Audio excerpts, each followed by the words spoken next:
ఈ తిరుప్పావై అనేటటువంటి వ్రతాన్ని చేసినటువంటి తల్లి ప్రపంచమంతటిలోనూ మణిపూస వంటి శ్రీవిల్లిపుత్తూరులో జన్మించినటువంటి గోదాదేవిట. ఏమిటి ఎందుకు అంత మాట వెయ్యడం అంటే, ఆ శ్రీవిల్లిపుత్తూరు ప్రపంచంలో మణి వంటిది అనడానికి ఒక రహస్యం ఉంది.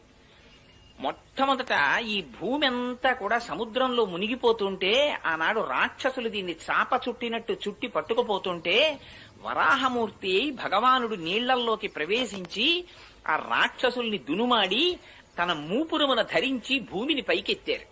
పైకెత్తిన తరువాత భూదేవిని పైకెత్తారు కాబట్టి భూమిని భరించారు కాబట్టి భూమి ఆయనకి భార్య, ఆయన భర్త.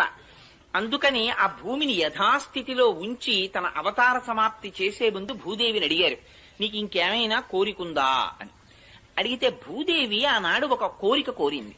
స్వామి, నువ్వు ఇవాళ ఏ రూపంలో ఉన్నావో అది